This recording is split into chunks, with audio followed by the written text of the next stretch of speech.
Hello, happy Monday, good afternoon, or whenever you find this. So today, we're getting back into The Mythical Origin of the Egyptian Temple by E.A.E. Reymond. And today we're going to be covering chapters 17, and we're getting into part 5, which is called The Doctrine Concerning the Origin of the Temple.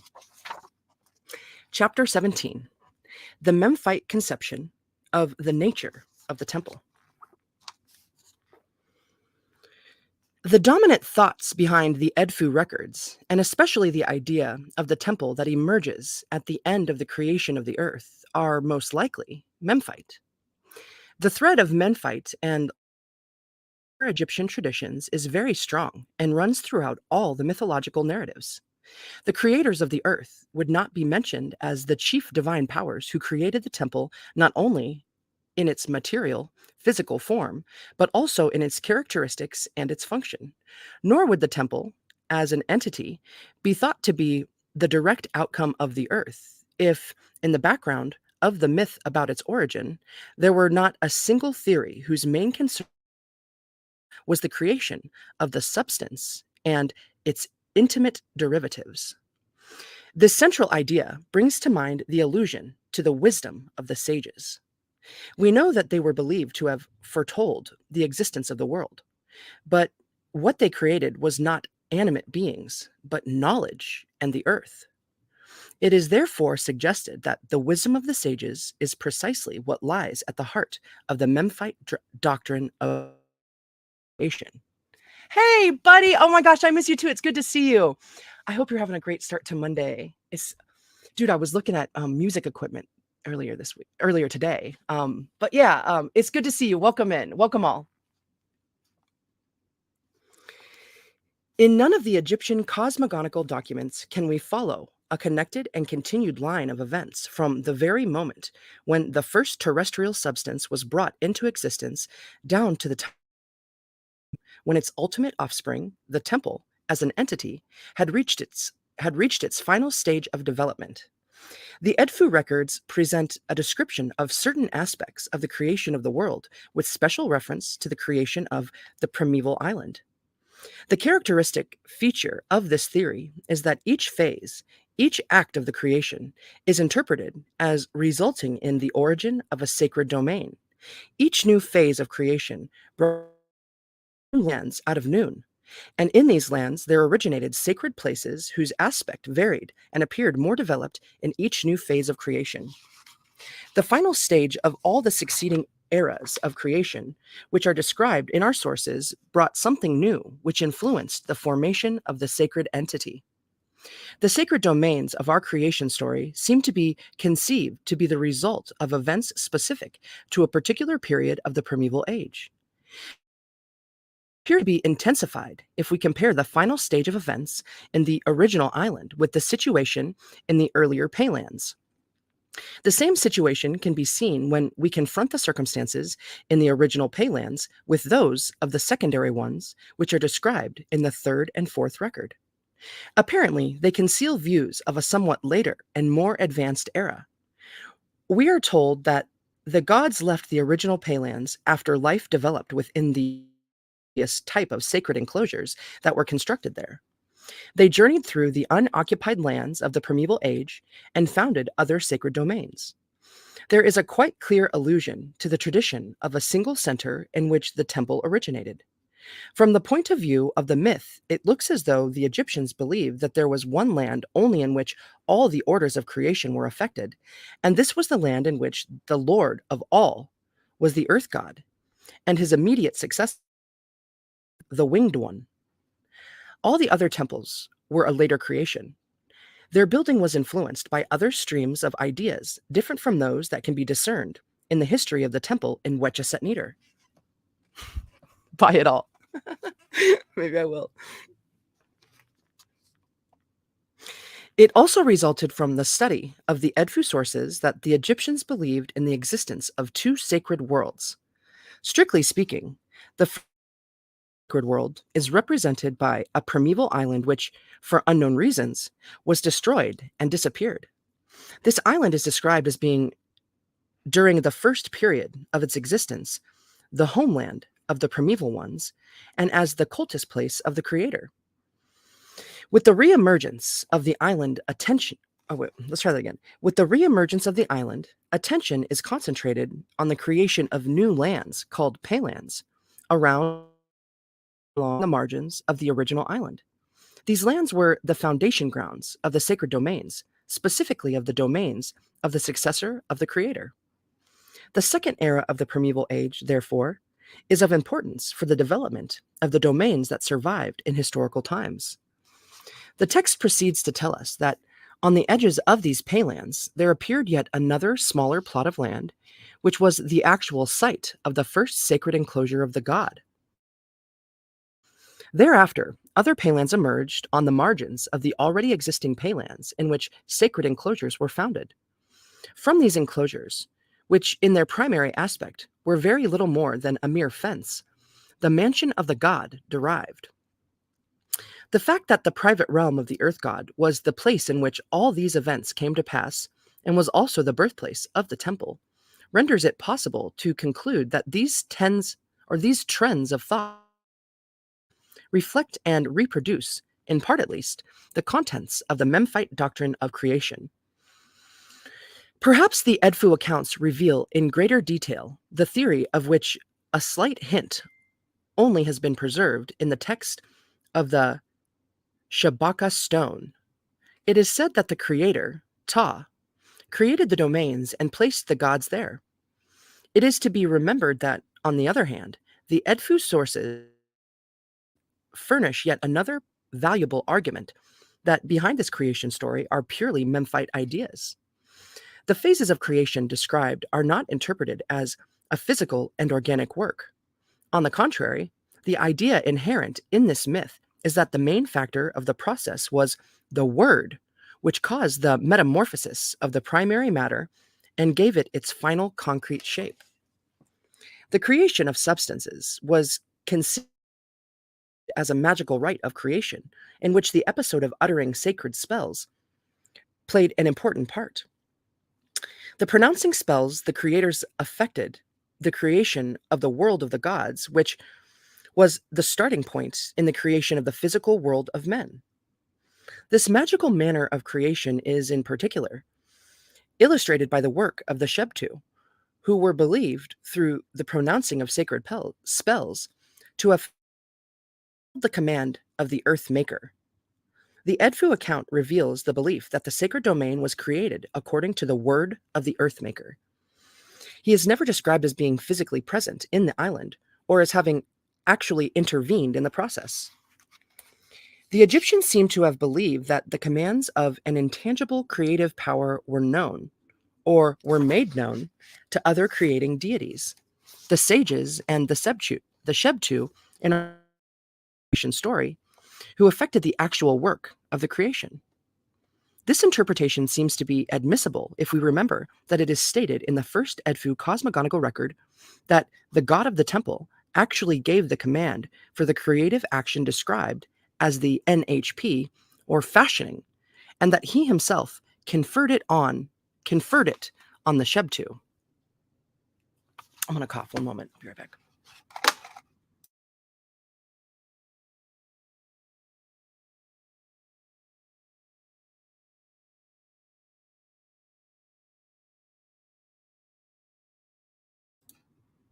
Boop. Okay. Our Edfu sources allude to very many sacred domains and temples that were believed to have resulted from the creative work of the sages and the Shebtu. Of these, the creation of two types of temples fashioned at different stages of the primeval age in the Paylands is described in considerable detail. Each of them is pictured as the prototype of sacred domains that were founded in the original Paylands and in the secondary Paylands. The first and most primitive of these mythical temples is the temple in Wetcheset Neder, in which the primeval falcon was believed to have been adored. This temple developed around the perch and is regarded as the final act in the long drawn-out process of the creation of the earth. The second type of the original temples, which was created in the later Paylands, is that of the sun god. It is a much developed structure and was certainly not regarded as founded until after the creation of the world. In describing the growth of the temple in Wetchusett Neater, much is naturally said about the creation of the earth. A coherent picture is given of the development of the domain, the site of the temple, and finally, the house of the god itself. It is a series of consecutive phases of creation, each developing from its antecedent, each bringing a new aspect to what already was. But each new phase is the result of the activities of the same divine powers who were the offspring of the earth god. We had in the primeval island the Hin, or the homeland of the primeval ones, and resting place of the creator. Then the perch was planted, and was subsequently surrounded by a fence. A shelter was erected above it, and it was from this simple courtyard on the water's edge of the payland that the mansion of the god was born, and was constructed at the command of the Ka. Excuse me. It has been noticed that the creation of the earth proceeds side by side with the growth of the domain of the falcon. The essential features of the first temple to be created appear to have derived from the traditions attached to the site in which the mansion was created. Its existence, as well as its characteristics, were regarded as the continuation of what was in the site prior to its creation. The close link with what had existed in the past is another striking feature of the history of the primeval temple of the falcon. That which existed in the past and had died is interpreted as the essential condition that determines the birth of the new sacred entity represented by the temple. The Temple of the Falcon is described as having originated on land which had funerary associations and was of ancestral tradition. All that happened around the SBHT enclosure, consecrated to the worship of the primeval ancestors, provides the rounded picture of a distinct phase. This SBHT enclosure presents earliest stage of a constructed sacred place, and on such a ground the domain of the god of historical time took its origin. The Temple of the Falcon, in the strict sense, appears as a renewal and revival of what existed in the past but had vanished. It develops in an unbroken line from the simplest form of the resting place of a god who had died. The earliest form of the resting place of the god is represented by the DD pillar, which was replaced and resurrected. Which was replaced in the resurrected world by the DB squiggly dash perch. And this perch was the first and essential step in the creation of the temple. I've looked for that character online and I can't find it anywhere. It's similar to some Arabic looking markings, but still none. And a lot of these too are like the SBHT. There's like a little sort of like a half of a circle underneath the H. I've looked up those, and a lot of those, they're from all different languages. It's really fascinating. And a lot of them derive back to why is that word eluding me right now? Roman. Dude, why can't I can't remember what it's called. The Roman language. Oh my gosh. Anyways, fascinating. But it's like a backwards 3, but it's like more slender. That squiggly. Or wait, it's not even backwards. It's just a regular 3, but it's just like more slender and not really a 3. Anyhow. It's driving me nuts. I can't remember that. Okay. In its earliest form, the temple consisted of a court that surrounded a booth which screened and protected the perch. For this reason, the booth became the most sacred part of the temple in the final stage of its development. We can thus see that the Temple of the Falcon was in essence a natural event. It was the logical outcome at the dawn of the world of the need to provide protection for the god who is described as having a resting place, the perch, but no protection. It is from this temple fact, or rather, it is from this simple fact that the temple developed. Since the Temple of the Falcon appears to be the earliest temple, since its link with the past, the ancestors and the funerary cults, appears to be predominant, it is too much to suggest that the vital element in the, the constitution of the temple was the preservation of the close link with the Creator. The ancestors and their cults. Wait, okay, wait, so that's a question. Okay, wait. Since the Temple of the Falcon appears to be the earliest temple, since its link with the past, the ancestors and the funerary cults appears to be predominant. Is it too much to suggest that the vital element in the constitution of the temple was the preservation of the close link with the Creator, the ancestors, and their cults? It should be noted that the foundation of the Temple of the Falcon evolved from the bequest of the dead god, the Ka. This temple, having been constructed, was, in fact, a memorial of the dead ruler. Therefore, it had to be erected in the very same place in which this deity pillar was, and in which, too, his blessed command was enshrined. Hey, good to see you, Dustin. Welcome in. Awesome. Happy Monday, dude. I'm feeling like so annoyed that I can't remember the name of that language because I think about it all the time. That's not Hebrew, the Roman language. Where's my phone?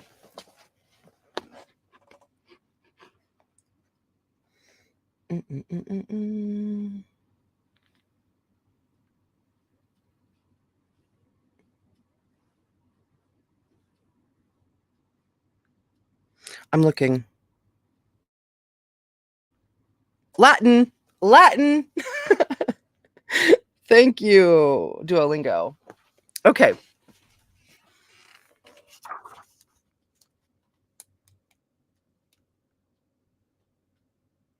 Behind the foundation of the temple, in Wetchesett lies the tradition concerning the resting place of a god, which was imagined to be the deity pillar. It can be stated with confidence that the connection between the temple and the deity pillar is a feature peculiar to the history of the temple in Wetchesett. No equivalent can be found in the documents referring to the history of the solar temples. The deity pillar is a new fact in the history of a temple, and certainly not without meaning, with respect to the constitution of the temple. The deity pillar in this myth is never described as a real object that would be found on the site in which the sacred domain was to be found. Allusions are all to its previous existence on the site. Its importance, however, can be illustrated by the statements by the creator gods who were present in the payland of Jeba. They make it certain that there was a connection between this symbol and the laying out of the foundation of the first enclosure sacred to the falcon. It looks as though the Edfu records reveal yet another, less known tradition attached to the deity pillar. It has been noticed that the deity pillar, as a place of a defunct deity, is always mentioned before the start of a new phase of creation. The deity pillar appears to determine the place in which the new record or the new sacred domain was to be created. Thus, we have mentioned the deity pillar in the primeval island, then on the payland. Finally, it was believed that the deity pillar was included in the site of the temple. From all these circumstances, a new sacred domain resulted, and each new sacred domain was in every instance the recreation of a sacred place which once existed but had vanished. The Edfu records proved that the tradition concerning the deity pillar was implicit in the history of one sole temple. This is the temple which resulted from, and was the culminating act in, the process of the creation of the earth. Its construction was commanded by the earth god, or by an earth god, and created to house the embodiment of the soul of the creator. This circumstance seems to hint at yet another belief. The presence of the deity pillar in situ might have been one of the means which ensured the magical protection of the place, so that this particular place could be recreated after having vanished. It has been noticed how important was the act of resurrecting the vanished world before the starting the creation of the sacred domains of the falcon. I think I added an extra "the" in there. I'm going to read that sentence again. It has been noticed how important was the act of resurrecting the vanished world before starting the creation of the sacred domains of the falcon. The essential element in the resurrection was then the presence of the DD pillar, the erection of which had for its immediate consequence vivification of the vanished world of gods. It brought out the underworld, the immaterial forms of the deities who formerly lived in that place. Among them, one is even described as the protection of the DD pillar. These circumstances do not appear to be incidental.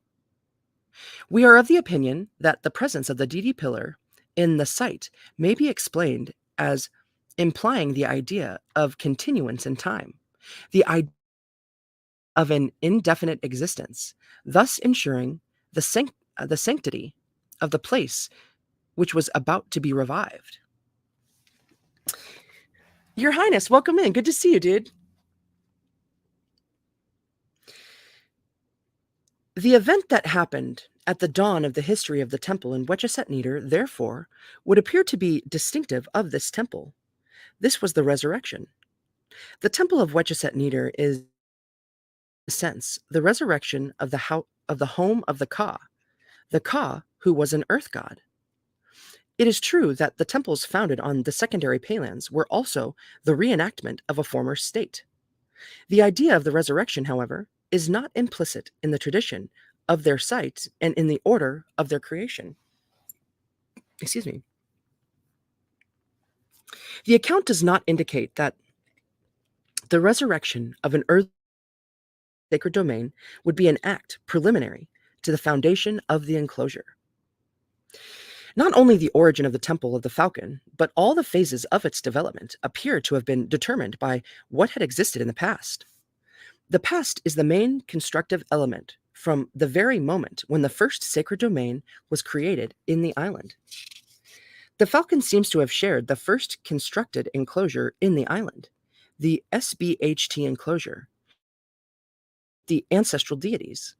It would seem that it was believed that the place of ancestral tradition determined by the previous existence of the DD pillar, was the only site in which the falcon, as the embodiment of the soul of the creator, could find security.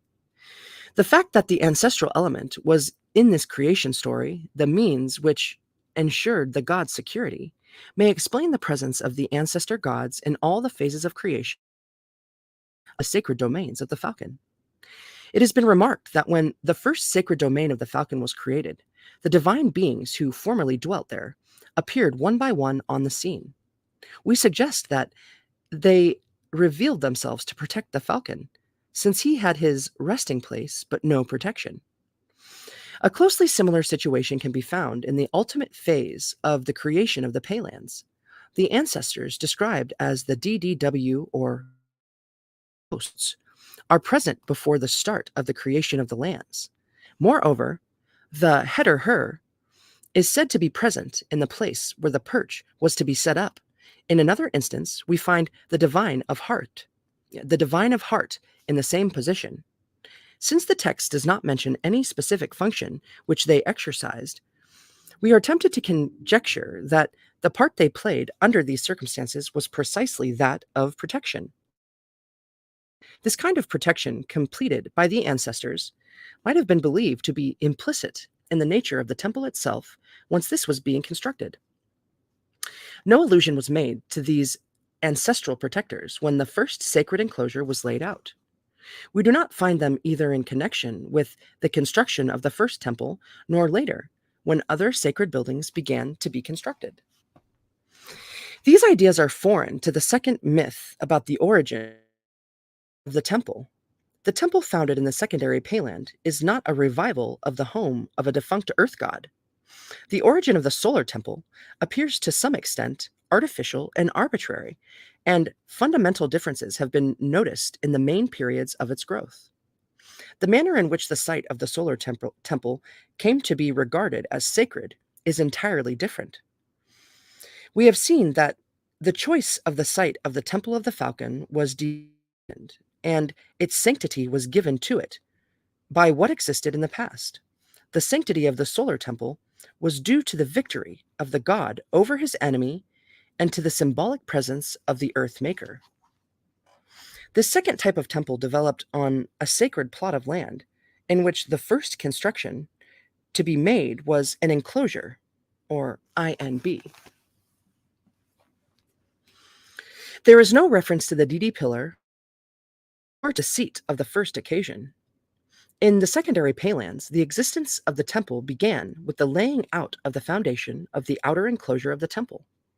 Within this enclosure, there was then erected the real temple, which consisted essentially of three rather complicated, juxtaposed units of rooms and halls, around which was an ambulatory.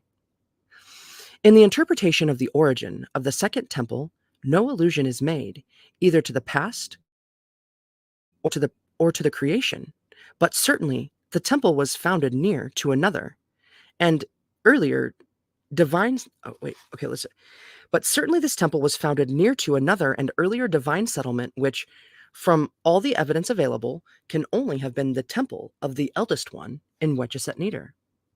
There was thus a belief that the creation of another temple complex could primarily be effected only in the precinct of the area in which the god formerly dwelt. The link of the temple with the earth god, who was the ancestor, which is M squiggly line, is apparent and is borne out by his symbolic presence on the site of the temple, then in the temple itself. It confirms that the idea of the ancestor closely associated with the earth god was also a vital element in the creation of the temple on the secondary Payland. This element, however, is here no longer genuine and implicit in the nature of the home of the god itself. It is only symbolized. The second primeval temple was made by the gods who initiated the form of the protective abode of the successor of the creator. They therefore imitated what had been naturally created in the past. And this imitation of what had represented the revival former domain of the creator was, in fact, a victory memorial. The second myth about the origin of the temple would seem to revert to the idea that the mansions, or HWT, and the enclosures, INB, could be multiplied all over the mythical world. It appears as though there was a belief that near a place in which the earth god was believed to dwell, a company of divine beings settled down, but the place was unprotected and, consequently, suffered an assault by the snake. The gods fought against the snake and defeated him. The area was cleansed, and after the symbol of the earth god had been brought to that place, a new divine settlement was founded exactly in the place where the enemy was killed. Dude, when they talk about the snake, and I'm reading all of this, I find myself wondering if, that's symbolism for our own Kundalini path and our own rising to our full potential. Because all of the creation stories and then, in ancient Greece, and then, also, Coatzacoatl, or Coatzacoatl, yeah, and the Bible, they all follow the same sort of story. They all have the same symbolism. And so maybe this is just like a much earlier version of that. Maybe it's a real physical thing though, too. Who's to say? It's juicy. Subsequently, a fence or a wall of light material was erected around the place in which the divine company rested. This was the starting point of the creation of the secondary mansion of the god. It may be suggested that the Egyptian idea was that it was repeated in this way from one place to another, and thus it came about so that many mansions of gods could be founded in the mythical world. One of the essential prerequisites, obviously, for the foundation of these later temples was the symbolical presence of the earth god. It is abundantly clear from the account of the origin of the solar temple that the further requirement for the foundation was a fight, the successful outcome of which rendered it safe for the gods to settle down and order the temple to be built. And like our body is our temple. And then what even a home or just even a four-sided structure or like a structure means in the spirit world. It's juicy. All right, let's try and take a sip of this.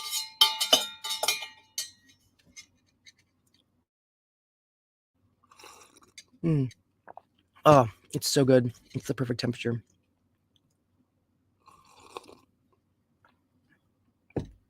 Yum.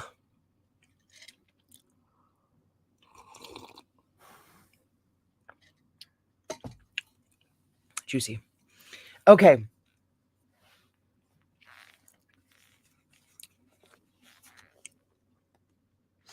The leading idea history of the temples, which were believed to have been founded later in the primeval age, was the commemoration of the victory of the gods. And the principal function of the temple was to protect the god from his adversaries. And this appears, in all probability, the trends of thought which came to be the general tradition concerning the origin of the Egyptian temples. We already referred to this tradition in the first part of this study. It seems to be of interest yet another document from the Edfu texts to stress its later general significance. There is preserved in the Edfu inscriptions the account of the origin of the Temple of Mesen, M-E-S-E-N, Mesen, which appears to be an early sacred domain of the falcon, in which the falcon seems to have had his great seat, or St-WRT. The account tells us that the sacred place of the falcon was assailed by enemies, but Tannin, as the ancestor, and the Ogdoad came to the aid of the falcon. It was only after the fight had ended victoriously that the gods settled down and ordered the building of the HWT-NTR, or the Mansion of the God. This record does not refer to any of the phases of creation bearing on the site of the temple. In contrast, it alludes to the presence of the Ogdoad, which is Ogdoad, who not interfere in the process of the creation of the Temple of the Falcon in Wetchesset Neder. This account gives, undoubtedly, evidence of a derivative tradition. Since the Falcon had its original mansion in Wetchesset Neder and many other sacred places in the original Paylands, it becomes clear that even the history of the Falcon's cult had two traditions concerning the origin of this sacred place, or rather, the origin of his sacred places. This view accords with the evidence found in the summaries of various traditions attached to the sacred place of Jeba, which we find in the Edfu building texts, and to which we have already referred. That from a definite moment, the primeval sacred place of any god was regarded as his great seat of the primeval age, can be justified by what is said in two additional records concerning the foundation of the great seat of the primeval time of Re, of Harakte, which were translated in our summaries. These three additional accounts seem to emphasize the originality of the myth about the temple in Wetchesset Neder. It appears that, on the basis of the myth about the first temple of the falcon, new versions were made which, in all probability, originated in places of Egypt other than the falcon's original cultus place, and which were most probably influenced by the second theory concerning the fight as the prerequisite of the foundation of the sacred domains. In these derivative myths, no allusion is made to a pre-existing sacred place in situ, but, on the contrary, the accounts refer to the journey or journeys which the gods were believed to have undertaken through the mythical world. We cannot state dogmatically to what concrete sacred entity or entities the mansions correspond, which are described in the Edfu records as the prototypes of Egyptian temples.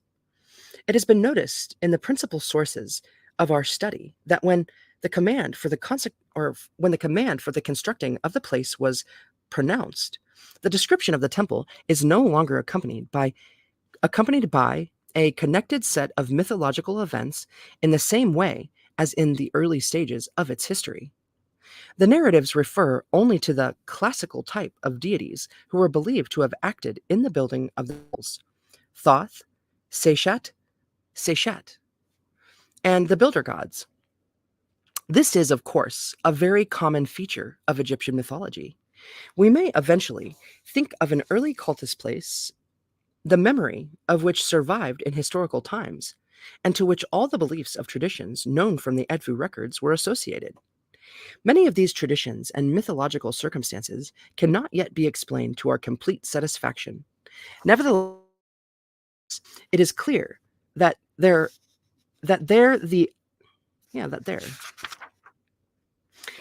Nevertheless, it is clear that there the actual is combined with the symbolic, and that this feature affects all the stages of development of the temple. The temple is treated as a physical entity which took origin on the edges of the primeval island of creation in the same way as any existing being. The temple has its concrete shape and a physically real growth. But in its development, it is conceived as being of a mythical nature. Its origin and development show close affinities with the material aspect of the creation. This relationship does not seem to have been limited to the substance itself, but also shows a connection with the divine power who created it. In its origin, the temple seems to have departed from the place in which the creator of the earth revealed himself. It is known that the earth god is never referred to as being physically present in the island or on the Paylands. On the other hand, however, the text alludes to his likeness that appeared in the island and assisted the procedures of creation. It is obvious that at this point the Edfu account follows two different streams of religious ideas. We are told that the nameless creator revealed himself in his immaterial form, which bears the name the Flying Ba. His creation was followed by an episode which has every appearance of being the consorting of the soul of the creator with the falcon. Thereafter, the creator is said to have appeared in his material form. This is Tannin, who is described as performing another mystic act in which the sacred emblems of the Earthmaker were handed over to the falcon. It has been seen that both of these episodes having been completed, there started the creation of the lands adjacent to the island in which the falcon became the supreme lord. From these events, therefore, developed a long period of creation which ended in the origin of the temple. It appears that the falcon was believed to have been the only divine being fitted to consort with the soul of the creator.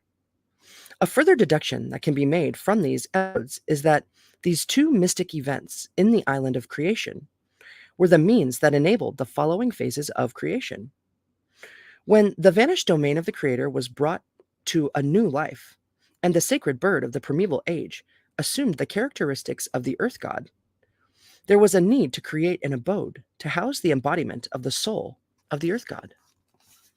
This mystic union caused the origin of a new sacred entity which appears at the end of the creation of the earth.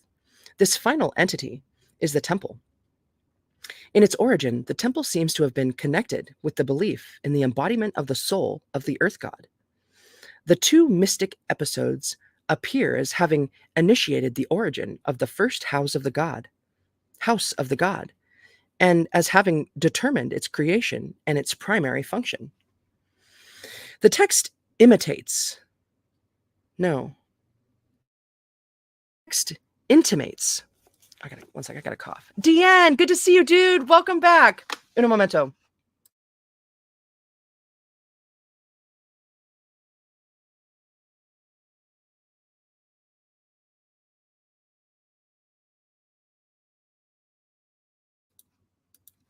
Awesome. Good to see you, Mango. Welcome in. So the text intimates the view that these episodes happened only once in the primeval age. The Egyptians seem to have believed that at the beginning of the world, there was one sole temple which was born from the need to house the god who was elevated to the rank of the creator, and who was the first divine being among the gods capable of uniting with the sky.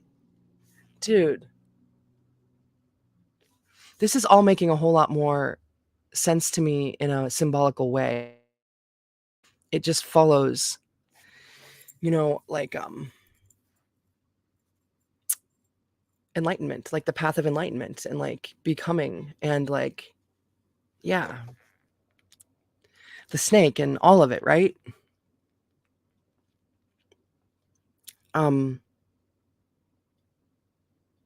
Uniting with the sky. His house was then given a name to commemorate the place in which his mission was believed to have happened. Wetchesett Neater. Dude. The myth about the origin of the Temple of the Falcon is, therefore, the unique source to give us evidence of the history and characteristics of the earliest temple.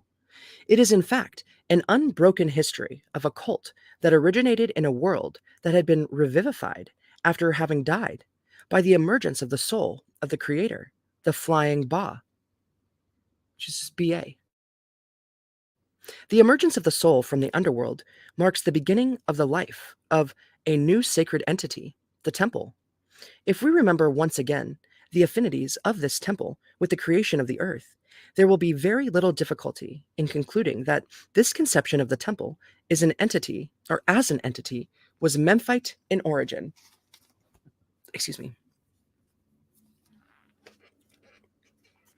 The Memphite theory was evidently that the first house of the god came into existence on a land that emerged from the primeval waters close to the actual spot of earth on which the drama of the creation of this world commenced. All the other temples were a later creation and, in fact, an imitation of what was the actual reenactment of the HWT enclosure of the Earthmaker. They were the imitation of a sacred structure in the original island in which the symbols of the first creating powers were kept together with the emblems of the Earthmaker. Boom. Hey, all right, so 42 minutes. Dang, should I do 18? I think it'll be another 42 minutes. At least. I think this one's like an extra page longer.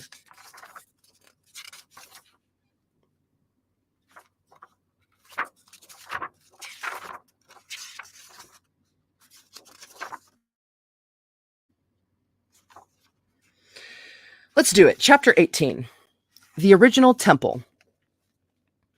The temple in Wetchesett Neater is described as a natural event. For this reason, its history appears as the explanation of how the temple came into being.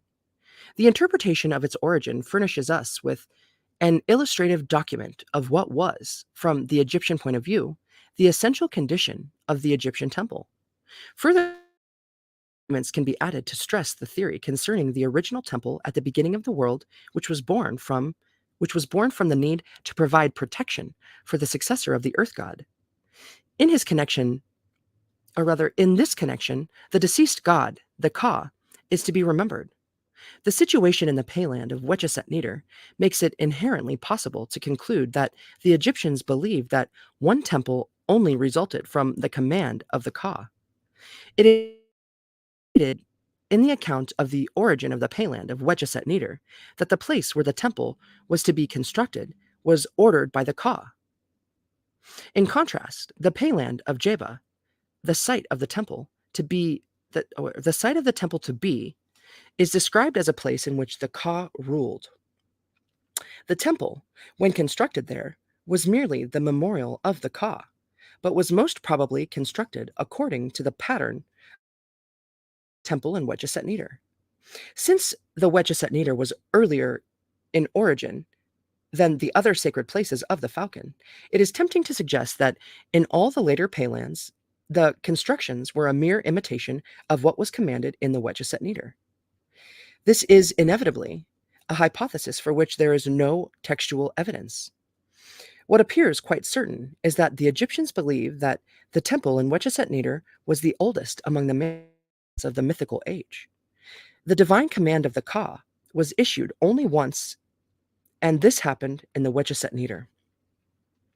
It is apposite, Apposite. I gotta look it up. It is apposite.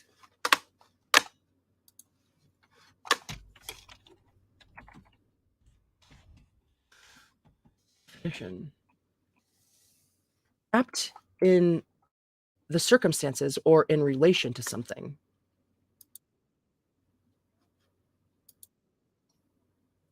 Wow, it's just like opposite, but not. Opposite, opposite. Wow. It'd be really hard to tell those apart just in speaking. Opposite. Wow. Okay. Cool. It is opposite to recall that there are in the Edfu inscriptions a number of indications to show that the sacred place described as Wetchesatneder was believed to have been earlier than other settlements of the gods. In the myth of Horus, as well as the legend about the fight of Horus against Seth, a Wetchesatneder, eventually Wetcheset-Hor, is described as the original domain of gods in which they apparently lived before they departed to fight against enemies. The Wetchesatneder existed before the foundation of many other sacred places which are said to have been established after the fight had ended. We cannot prove that the Wetchesatneder in the creation myth and that known from a mythological narrative already strongly affected by the solar myth were exactly the same sacred domain. What is, however, important is that both myths carry the same idea and allude to the tradition of an earlier settlement, the which was similar to that of the first sacred place in our creation story. The Edfu tradition also reveals that the temple in Wetchesatneder was believed to house a deity described as the WR, or the eldest one, an unspecified deity who was older than the gods worshipped in the historical temples. This name is common in describing the original deity in the archaic cultist places. In the main, however, it occurs as subsidiary name of Ta, Ptah. This brings to mind the allusions to the enclosure of the eldest in the Shabaka stone, if I'm saying that right. We do not maintain the identity of the two sacred places, but we consider that both of them allude to the cult of the eldest one, or the WR, and that both have connections with funerary services. When we refer to the Edfu texts, we find that this WR, the eldest one, is in fact on a par with the NDB, the winged one, who was in the tradition of a later date regarded as the sanctified god who came into being at the first occasion. Our Edfu sources probably allude to the cult of a nameless god, described only as the eldest one. This cult was celebrated in a place associated with the traditions of the temple in Wetchesatneder. True narrative equally explains the Egyptian idea of how it happened that this winged one became the sanctified god. It presents an interesting account of the origin of the god who was the first to have a sacred domain and a temple. No parallel can be quoted in other religious texts. The close affinities between the temple of the eldest one and the earth are sufficiently clear from the Edfu accounts. Further evidence can be added to demonstrate this relationship. It has been noticed that the earth god, though he appears in various forms, is always present in the mythical scene. The start of each of the main phases of creation is interpreted as being anticipated by the revelation of an earth god whose names vary. In this series, we had the Ka, who was, in fact, the first divine being to appear before the earliest phase of the creation of the sacred places commenced. Then Tannin emerged and remained on the scene throughout the whole process. Finally, the maker of the substances appeared in the capacity of the ancestor in the later Paylands. I hope that you can. Hey, Mick, good to see you. It's a great day, dude. It's like 60 degrees outside right now. That's why I don't know if you can hear it, but there's like a ton of motorcycles rocking out there. So awesome. Hey, good to see you here, Right Touch of Fishing. Welcome in. Awesome-o. Yeah. Yeah, but I mean, my apartment's still really cold. I guess once the cold air's in there, it's hard to get out. But I'm nice and warm right now. I got my hat. I got my little arm things on. But every time I go outside, I've been outside like 3 times today. It's gorgeous. I went for a walk in the park. Dang. Okay, so where are we at here?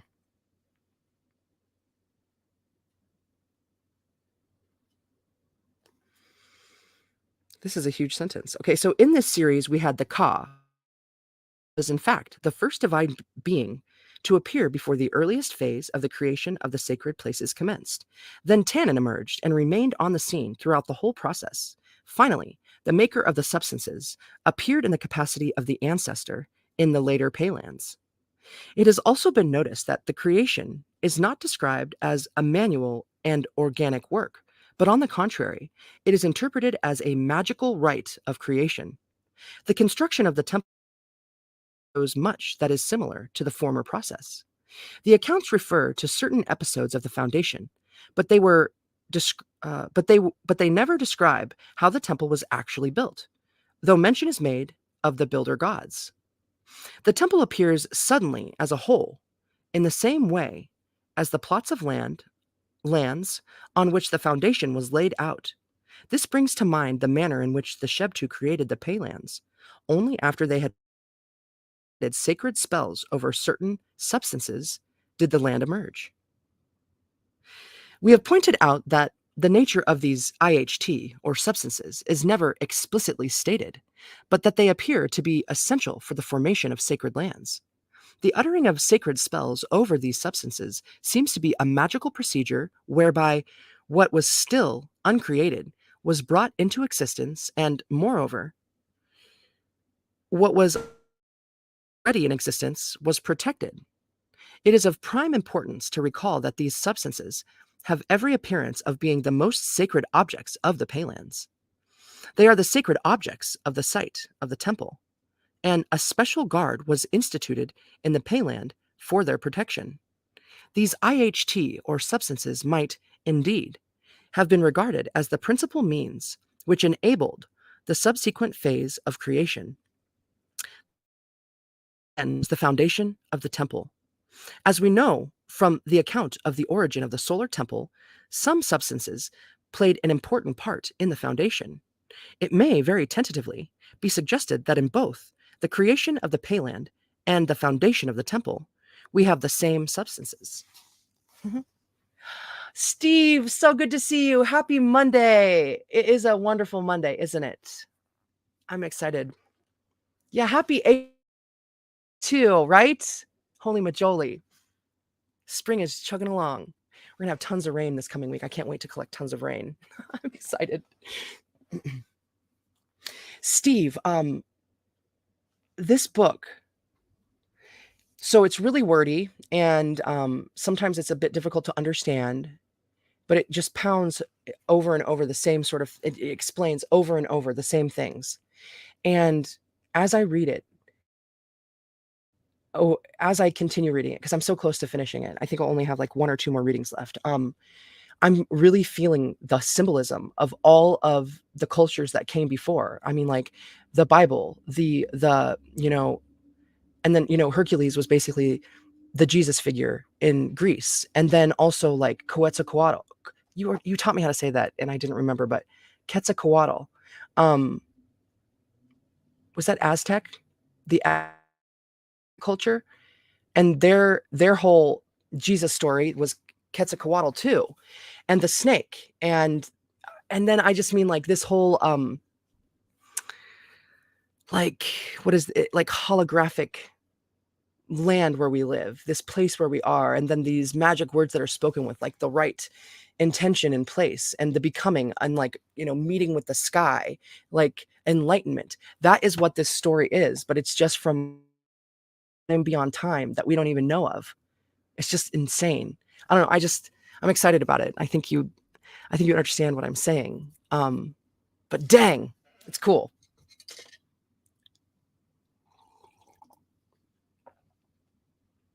That was for everyone, though. That's for everyone.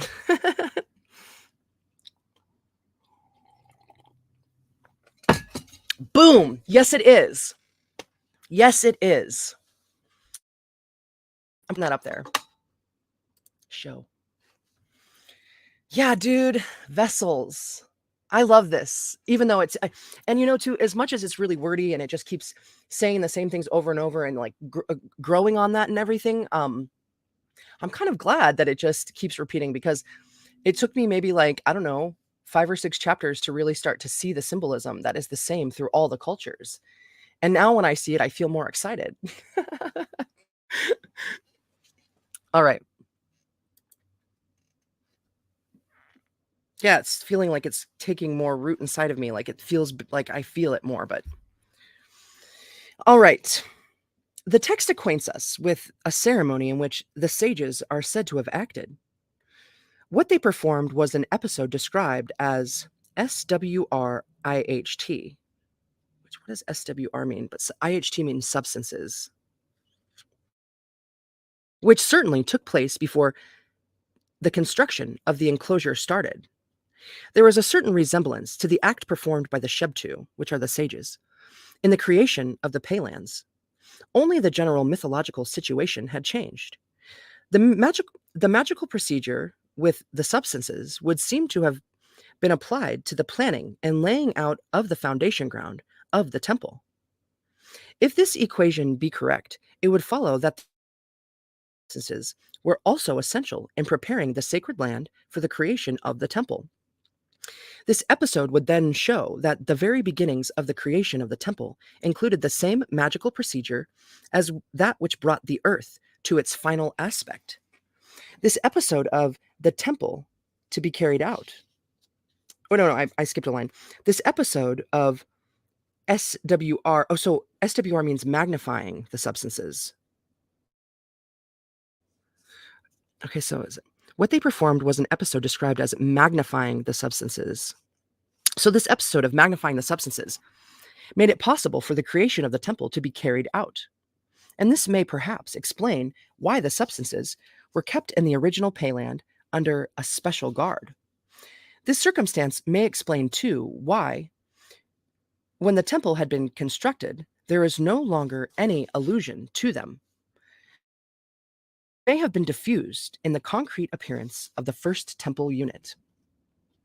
On the other hand, however, considering the origin of the temple from the viewpoint, or rather, let's try that again. On the other hand, however, considering the origin of the temple from the point of view of the SWRIHT action, which is the magnifying of the substances, we may infer that the creation of the temple was conceived as an act had for its effect the magnifying of the substances through which the surface of this world was created.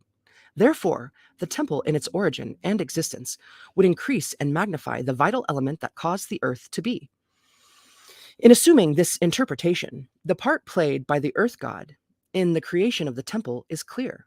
We have seen in the account of the creation of the lands that when the Shebtu performed the magical rite of SW, endowing with power over the IHT, or substances, the earth god Tannin was present in the site.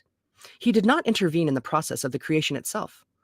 He seems to have been present in the capacity of the protector. In the interpretation of the creation of the temple, we meet the same situation. Tannin attends the birth of the temple, though he stands outside its real and physical growth. The shape of the temple was the result of the activity of the builder gods, another group of divine beings who were also called children of Tannin.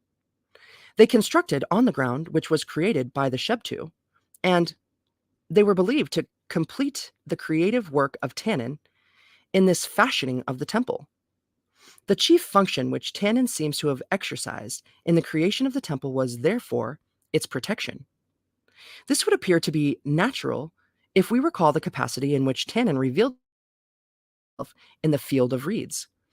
He is said to have emerged from Noon as the protection, and the first action which Tannin fulfilled in the field of Wetchesset Needer was the creation of a magical protection of that sacred place. Additional evidence of this belief can be found in an interpretation of a later date, in which Tannin is said to have been the primeval water to protect the god. The primeval water to protect the god. Water. Yeah, the fire in the middle, dude. The more I research the pyramid too, the Great Pyramids. Yeah, it's just like a way to harness natural energy from the sun and the earth in conjunction. It's like a giant machine.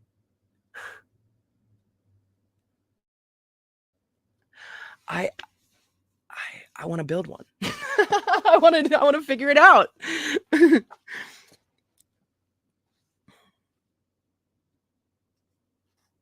The specific stones that they use, I mean, they harness the power. It was like a vibratory thing so that it would broadcast this whole vibration to us to find our way, to be in the now, in the present. Yeah, on our path. Okay. It's so exciting. So,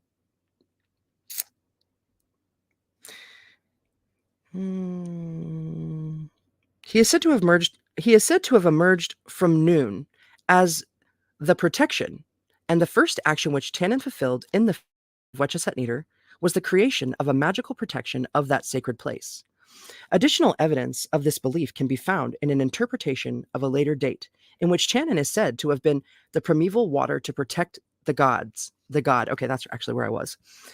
The elementary form of the protection granted by an earth god is represented by two staffs, in which some protective divine beings were believed to have been embodied.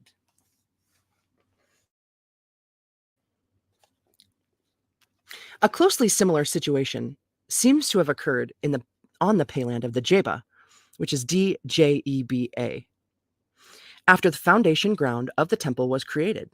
Tannen again proceeded to establish the protection around the god and conducted him in the most sacred place of the enclosure thereafter.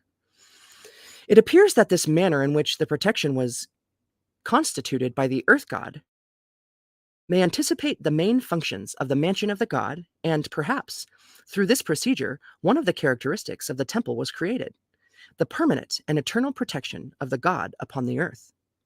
If this deduction be correct, it would mean that Tannen, through symbolic actions, initiated the creation of what was the concrete form of the protection of the god. He also contributed to completing the real nature of the temple by giving it its names. Name giving. Language. In giving names to the temple, Tannen consecrated it for its purpose, to protect the god. The temple, as an entity, was constituted on land which by its own nature was capable of protecting. It was a land of ancestral tradition. It does not appear that the land by itself could ensure absolute safety to the god. There was obviously a need to give material expression to what was natural in essence and implied in the land itself. This act, so far, was the duty of the earth god represented by Tannen. It follows that the divine power, which was believed to reveal itself as the protection, was believed to be the only authority capable of effecting this act. E, this time it was E with an E, affecting. Most of the time it's an A in here. Capable of effecting this act. This circumstance out another argument to support the theory concerning the close link between the temple, the earth god, and the earth. The history of the solar temple presents an analogous situation. Tannen is said to be present on the spot with his soldiers, who exercised the protection of the god before the elementary type of enclosure was constructed.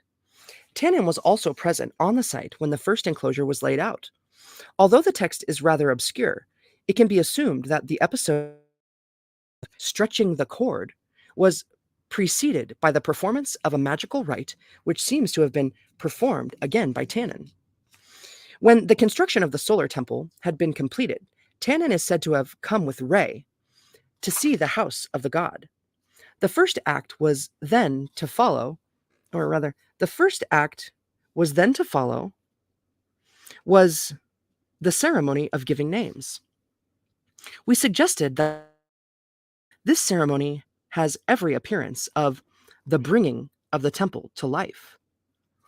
It is quite certain that through this procedure only could the temple as an entity be believed to acquire its essential and final function. When given names, the temple could exercise the protection of the god. We think that at this point, there is an analogy with the manner of setting out the protection in the ancestral field. Steps could not act unless they were given names. Plus, there's so much stuff that you read about, like the power of knowing someone's name, of getting a name, especially when it comes to like occult learning and magical practices, how much power a name has. Juicy. Oh, no, I got a cough.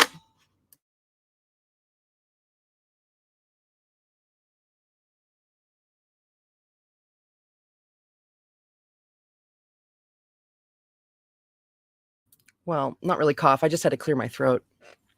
I want to take a drink of that, but it has like, I'm going to wait. The staffs could not act unless they were given names. The final episode of this ceremony was again performed by the god protector. Tannin conducted the lord of the temple to his sanctuary. As had been suggested, this act resembles the ceremony of the handing over the temple to its lord of the later historical temples. The remarkable fact, which seems to derive from all these allusions, is that the ultimate phases in the process of the creation of the temple, by means of which it was brought to its real life, were completed by an earth god. The significance of this ceremony stresses, therefore, the link between the temple and the earth god Tannin, and is another argument in favor of the theory that the temple believed to be the direct outcome of the earth. It is, therefore, natural that the Egyptians regarded Tannin, who existed before the first temple was created, as the ancestor, or DFN, of the temple. We have pointed out in our discussion of the creation of the sacred domains of the falcon how important was the element of ancestry in that creation. In the final stage of all the phases that contributed to make the temple complex, there again, the main part is played by an ancestor who opened the temple to its life. A further fact to be recalled in this connection is that in its elementary structure, the temple restored the enclosure, or HWT, in which the Earthmaker was believed to dwell during the first phase of the existence of the island of creation. In this fact lies the most important part of the theory concerning the creation of the temple. The Earthmaker is said to have been the first divine being who had a mansion, or HWT, as his resting place. And this earth god seems to have been associated with this type of enclosure as far as its final stage of development. In the account of the festival of entering the temple, as it is known from the myth about the origin of the solar temple, the Earthmaker is said to have been carried is said to have been carried in before the legitimate lord of the temple took hold of it. This does not appear a mere ritual episode, but rather an act which derived from a doctrinal idea. The earth god was present in the temple at the time when this was definitely given to life. His symbolical presence in the temple might have been regarded as one of the means which ensured the continued existence of the temple. The fact that the power of ensuring protection was conferred by the earth on the temple after it was constructed brings to mind yet another episode which was believed to have happened in the early stages of the existence of the primeval island. The text of the first cosmogonical record explains that when the commands of the Ka had been made known to the falcon resting on his perch, the enemies appeared. As a result, the protector god revealed himself and was followed by another deity named PTH-NIWT, who also bears the name the God of the Temple. The God of the Temple is known only from the Edfu account, and none of the later Memphite documents alluded to him. This deity had apparently a cult, which was celebrated at the Edfu Temple. We find among the inscriptions decorating the outer walls of the Edfu. Now, I looked up how to Naos, Naos, Naos, balls. I can't remember. The Edfu Naos, Naos, two ritual scenes. the text of which supplement and accord with the allusions in the main cosmogonical, whichever, records. We do not think that the belief in this god of the temple derives from a distinctly Edfu tradition. We incline to the opinion that the Edfu sources allude to a genuine belief. This god of the temple is said to have taken form in Tannin, the first among the ancestor gods. He was thus an earth god who was born in Nun, Nun, from which he came to protect the successor of the creator, the flying Ba, from his enemies. The immediate result of his presence in the of trampling was that the SBHT enclosure was created around the ancestral field of Wetchesett Neater, and the mansion of the Earthmaker was restored. Ka, yeah, dude. Man, thank you, Steve. Thank you, everyone in here. You're saying so many awesome things. Oh, it's so cool. Yeah, Kabbalah, Kaaba.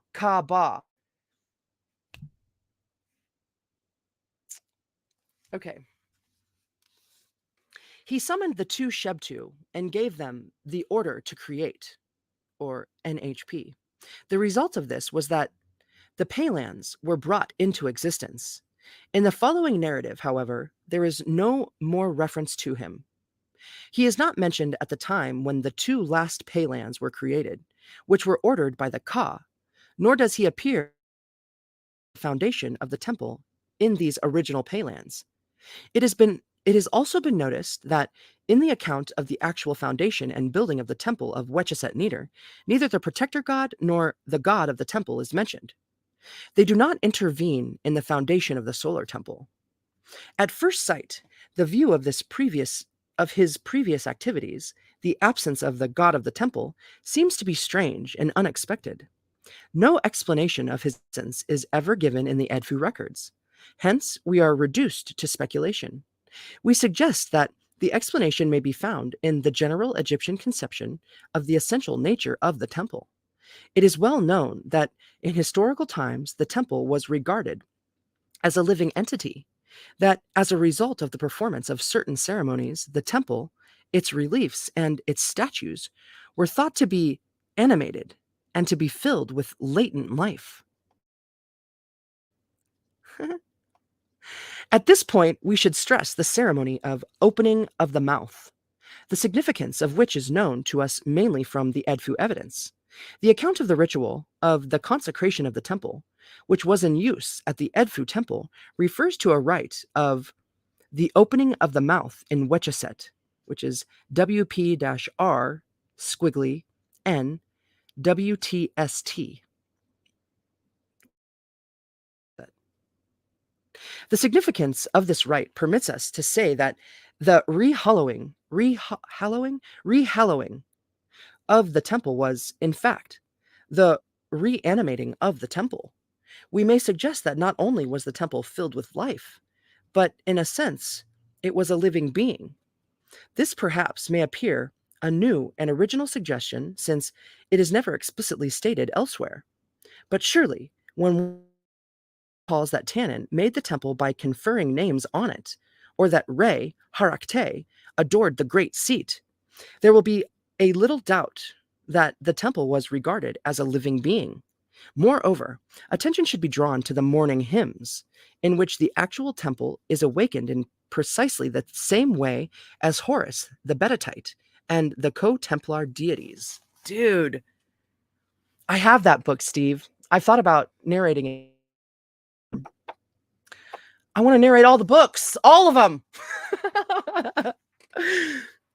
And man, wouldn't it be something to be able to look at hieroglyphs and just understand? Like, if I could just look at the Edfu temple, be there, and like read on the walls, even in their, in their state of, degradation, still be able to like look at them and know what those phrases and pictures stand for.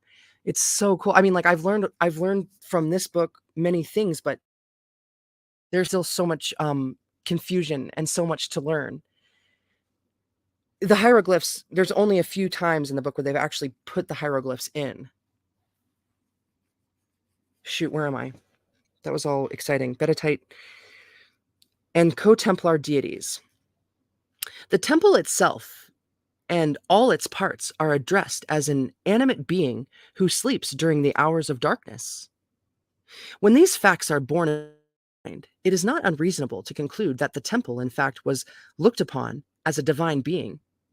If this be so, it follows that the foundation and construction of the temple must have been the giving of concrete material shape to a divine being who originally was conceived as a god.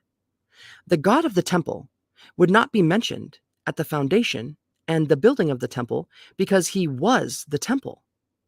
Hitherto, a definite personality, intangible, the temple once built gave him concrete material form. Thus, the temple as an entity would be the embodiment of the god of the temple, the son of Tannin. Hence, in its fundamental significance, the temple was the son of the earth. S-O-N. I mean, you could easily say S-U-N, right? Consequently, the ultimate outcome of the long drawn-out process of the creation of the earth was the concrete of the son of the earth, S-O-N. And this was the everlasting protection of the divine being who represented the embodiment of the soul of the earth god. Soul, sulfur, soul transfer, alchemy. We find in the interpretation of the abstract nature of the temple the ideas which are well known from the Egyptian conception of the connection between a statue and a person. To illustrate the belief in the becoming imminent, reference should be made to the text of the Shabaka stone in the first place. It is stated that the Ta, quote, formed their body, then the gods entered into their body of every kind of wood, every kind of stone, every kind of metal, end quote. Oh my God, that's so juicy. That army of the stone men, Asia.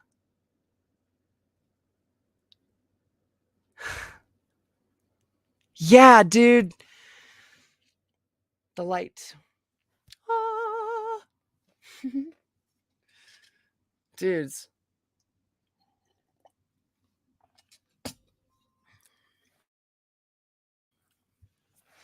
The belief that the statues could become imminent is demonstrated by the rites of the Osiris cult.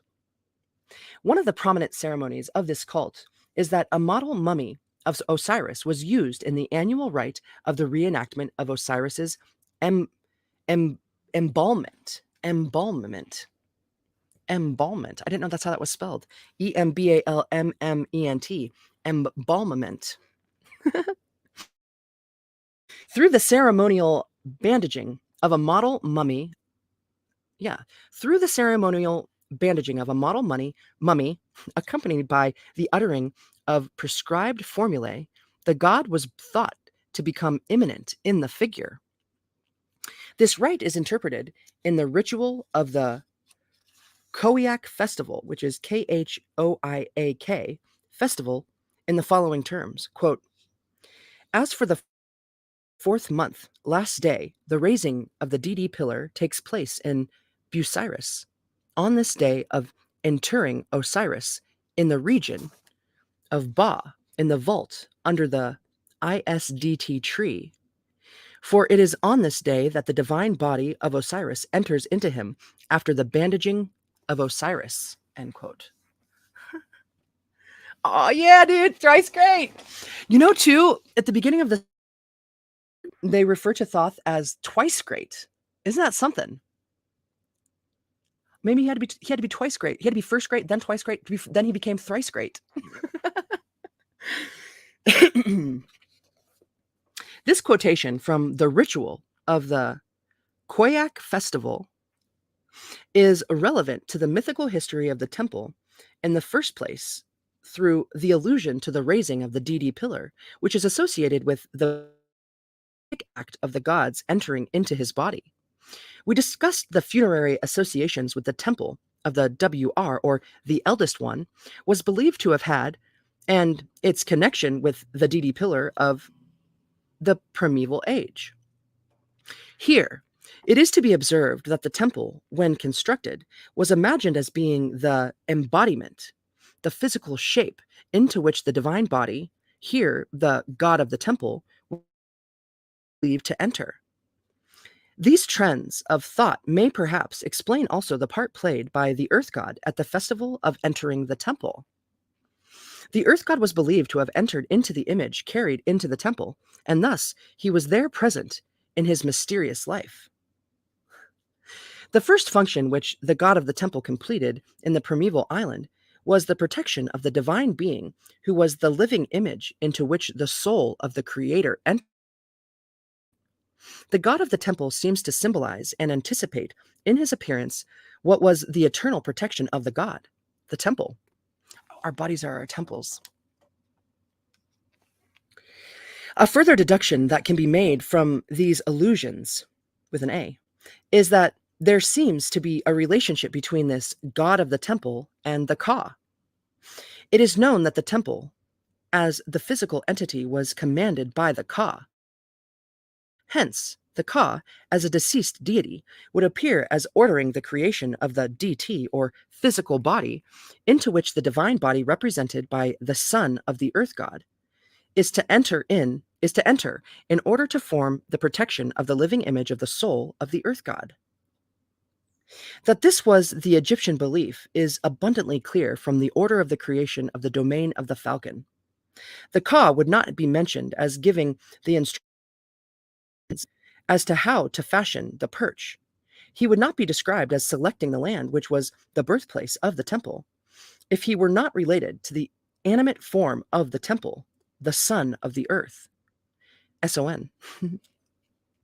It is therefore evident that the Ka, who is the first divine being from among the ancestor gods to appear at the beginning of this drama of creation, might have also been an earth god. His private realm was the only place in which the intangible god of the temple could undergo the metamorphosis to receive his final and concrete form. This will be a decisive argument in favor of the theory of the temple as an entity was the direct outcome of the creation of the earth. It is therefore natural to expect that because the temple was regarded as an animate being, it was believed that the temple had also its Ka. The of the temple appears to be the deceased earth god of our myth. This hypothesis will accord with what another Edfu detail reveals, in which the allusion is made to the Ka of the earth in connection with the temple. It is therefore appropriate to mention here once again the spell in which Re Harakte adored the great seat, saying, quote, "As long as the Ka of the earth lives for me, I made thee as my Perka in the mansion of the god," end quote. This spell seems to indicate the view that the earth indeed was believed to have its Ka, and the essence of the Ka of the earth made it possible for the material shape of the son of the earth to be affected and multiplied thereafter. As the Ka was believed to be the founder of the temple, and here we read that the life of the Ka of the earth was the essential prerequisite for the creation of the temple, it follows that both the Ka, as the dead god, and this present Ka were most probably the same divine being, the dead ruler of the Ka of the earth, and consequently, he is the Ka of the temple. There is therefore supplementary evidence for the belief that the temple, after having been founded, was the memorial of the Ka. The concrete likeness of the son of the earth is the memorial of the father. A further deduction that can be made from this order of ideas is that the earth, eventually represented by the earth god, was the ancestor of the temple. The ancestor, or DFN, of the temple is another new fact that has emerged from the analysis of the Edfu records. From the point of view of the conception of the temple as an animate being, this idea appears to be logical. This also explains why the Egyptians believed that the earth god is the deity who had completed the creation of the temple. In giving the temple names, the earth god, represented by tannin, made an existing unit of the temple, he imparted to it the mysterious life of the earth god. Since the temple was in fact the son of the earth god, in giving it names, brought to life the physically real likeness of his son. These beliefs exemplify the significance of the reign of Tannin and make it clear why the period in which the temples were created bears his name. Tannin was the chief divine personality who stood behind all the acts of creation. They are peculiar to the myth about the origin of the Temple of the Falcon.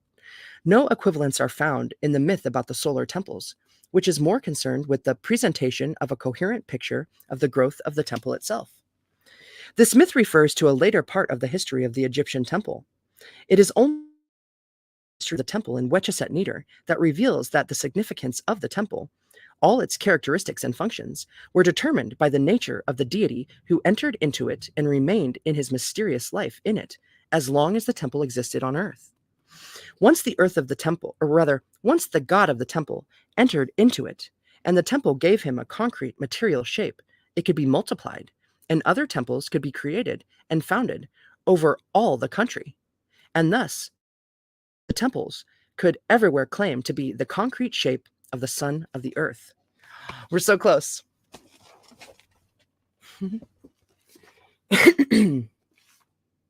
The major idea that underlies the creation theory implicit in the Edfu records is the metamorphosis of the unreal, the abstract, and the symbolic to produce the concrete and the physically real. It was through the metamorphosis of symbols that the lands of the sacred domains came into existence. The same process occurred in the origin of the temple itself. Its origin derived from the metamorphosis of the god who was believed to be the son of the earth. To emphasize the link between the temple and the animate beings, yet another tradition should be referred to. We know that the builder gods were believed to have constructed the temple, but very little is said of how they proceeded. It appears rather strange that the records mention the general line of their activities and refer to the fashioning of the outer enclosing wall and erecting of the sanctuaries. A tradition of a later date can be added, telling us that the Egyptians believed that the temple, described as the great seat of Re, Harakte from the primeval time, was fashioned by the builder gods on their potter's wheel. Since the builder gods are known as creators of animate beings in place, and the temple is included in their creative work, there is another argument in favor of the theory that the temple was conceived to be a living being. Boom! And that was the end of that chapter. I'm so glad we read that all the way through. Hour and a half. That flew by. All right, you guys. 1 or 2 more readings for this juicy book. Thanks for joining me today. I'm so glad that we get to share this together. And you guys had so many awesome comments today, too. Holy majoli. So, until next time, I'll probably go live with another book reading tomorrow, but probably the Path of Alchemy. But also tonight, I'm gonna attempt, fingers crossed, the aim is to go live with a health stream. My first episode tonight with my friend Anne. She's amazing. So yeah, hopefully the interwebs wants to work tonight, and that'll be 6 p.m. Eastern Standard Time. So just like an hour and 15 minutes from now. So I love y'alls. I thank you all. I thank you, YouTube. I thank you, StreamYard. I thank you, my family and my friends and everyone here. And thank you so much, God. Thank you, Spirit. Mwah. Mwah. I see you so soon. Take care of yourselves.